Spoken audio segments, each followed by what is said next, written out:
Hey guys, it's Anna from Bright Lane Gardens, and I have been getting a lot of questions on my custom soil blend that I use for my seedlings. So I figured today I would walk you through my recipe and how I create my very own seedling starter mix. This is the same seedling starter mix that I would use for any of my veggie and herb plants that go out in the garden, as well as all of my native plant seeds, with a few adjustments made for some of my native plants that prefer a moisture-rich soil. These ingredients that I'm using today can be found at your local hardware store, and if you blend up your own mix in larger quantities like I'm going to do today, you can end up saving a lot of money in the long run. So without further ado, let's head back to my mixing station and I'll show you what all goes into my custom seedling starter mix. For the base of most of my soils, I like to call it a 75% well-draining mix and a 25% heavier moisture-rich mix. So what that means is for every 1 part of heavier garden soil that I'm using 3 parts of a really well-draining medium such as coco coir or peat moss. However, peat moss, if you are familiar with the harvesting methods, is not quite as eco-friendly as coco coir can be, and it does tend to carry a higher price point. Now, as an alternative to peat moss, going to be my coco coir. This is a coco coir brick, and it's actually super convenient because it starts out really nice and small and compact like this, and it can expand into 8 quarts once you add water to it. So I like to stock up on these at the end of the season to use the following season, knowing that they'll store really well and they stay nice and compact in these little bricks. Coco coir has a very similar light and fluffy texture, just like my peat moss does. It just isn't usually quite as acidic, but it makes a great seed starter for the vast majority of my plants. The last ingredient on my list of well-draining mediums is one of the most important and also one of my favorite additives to put in any of my soil mixes, and that is just sand. This is just your average play sand that you can pick up right at Home Depot. It's relatively inexpensive and it stores really well over the course of many years. So I do encourage you to add this to your soil mix as well. We've covered the ingredients of the well-draining part of our mix, which includes coco coir, peat moss, and that play sand. That should make up 75% of my typical seedling starter mixes. Now we want to add back in some of that organic material to ensure that our seedlings have the right nutrient balance to get started. And to do that, I like to use an organic garden soil blend. Espoma Organics is, of course, our usual brand for the garden soil as well. The reason I choose garden soil over potting soil is potting soil tends to have high volumes of fertilizer included in the soil, and your seedlings do not need any fertilizer to get started. Everything that they need is included right there in that little seed. So I don't like to overload any of my seedlings with fertilizer, especially my native seeds, because they have everything they need right there inside of that shell. This particular mix of garden soil does tend to have some larger pieces of organic material like sticks or bark. I do like to run my fingers through my mix and make sure I pull those out because I don't want anything to impede the gentle, fragile roots of my brand new seedlings while they try to make their way through that soil. So that is the only downside that I will say to garden soil, is just wanting to remove some of those larger pieces of debris to ensure that you have a really fine mixture before you plant up your seeds. This type of garden soil is a nice, heavier material, rich in organic matter that is going to hold moisture very well. So that's why something like this is only going to make up about 25% of my mix, because I don't want a really heavy soil for my seedlings to get started in. That can often encourage mold or mildew growth in such a hot and humid environment. In addition to my organic garden soil, there is one other ingredient I like to add to that,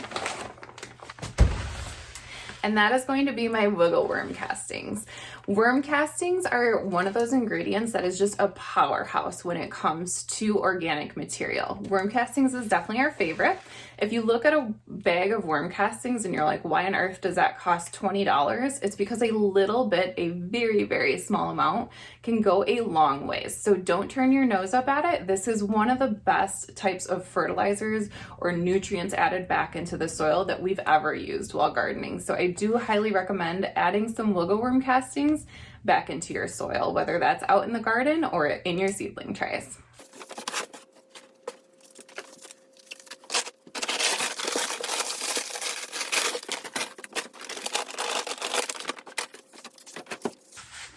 In this container behind me, I've already added all of my ingredients into this tote that I need. I do recommend using a plastic tote like this if you have a lot of planting to do. It makes it so much easier to mix up all of your materials at the beginning, throw a cover on it until you're ready to plant your next batch of seedlings. This is one of the cheapest and easiest ways to mass produce some of your soil blends like this and be able to keep them moist for the next time you need them. This mix behind me here is my more traditional mix. So it does contain 3 parts of that well draining mix to every 1 part of the heavier mix, like my garden soil. Now, if I'm dealing with a native plant that does prefer wet feet, so we're talking about your swamp thistle, swamp milkweed, or marsh marigold, anything that starts with swamp, marsh, or bog is typically an indicator that that plant prefers a higher moisture content in the soil and usually can handle some of those heavier clay-like soils or just heavier soil mixes in general. If you are dealing with a plant like that, then you're going to want to increase the proportion of your heavier materials like your garden soil to more of a 50-50 blend. So if I was planting a plant that requires a higher moisture content, I want to increase the level of the heavier soil that I'm adding into my mixture there. Since the plants that I'm planting today are all going to be my native meadow plants, I want to stick with my 75-25% blend. Let's go ahead and get this guy all mixed up.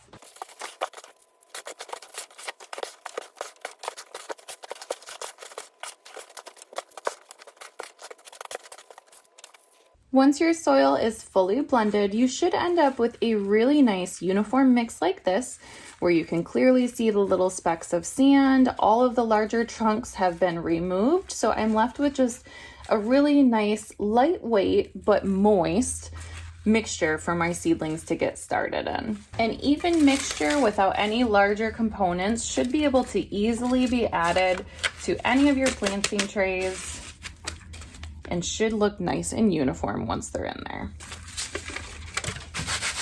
That is the soil recipe part of the video today. The only other thing that I wanted to mention is almost as important as the soil blend that you're using is going to be the trays that you're planting your seedlings in. It took me a long time to figure out which tray suited my needs the best, and this was the solution that I ended up coming up with. I really like these individual planters like this. This guy comes as a 6-cell or a 4-cell, depending on how large your plant is going to get and how quickly it will get there. Now, these guys do have the drainage holes in the bottom, which is very necessary. We certainly don't want any wet roots when we're starting seedlings because they are so susceptible to root rot. But I like to place these inside of these trays here that are solid, so there are no drainage holes at all on the tray.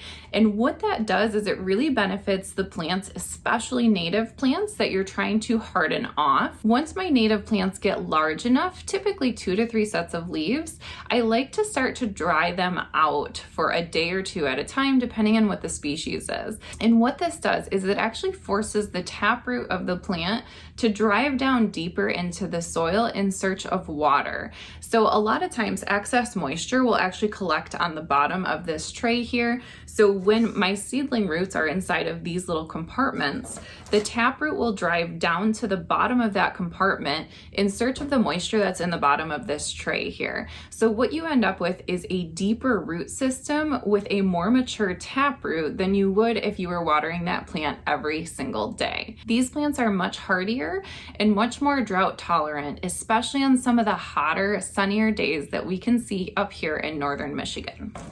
Last but definitely not least, I do like to use a humidity dome that will go right on top of my tray like that. The humidity domes really help save you if you're like me and you work a 9-to-5 job and you can't check on your plants every 6 hours. These give you a little bit of forgiveness when it comes to trapping some moisture inside of that soil. This will help your seedlings stay moist until you're ready to water again. That was all for my soil video today. I just get a lot of questions on what type of blend I use, so that was the primary recipe. I do adjust it depending on what the specific requirements of each plant are, but for most of my plants, that's the base recipe that I use, and I've had great success with it over the years. If you have any questions for me on my soil mixture or any of my planting processes, please don't hesitate to leave them in the comment section below. Thank you so much for taking the time to tune into our channel today. It really helps small businesses like ours. I sure do hope to catch you next time. Bye-bye.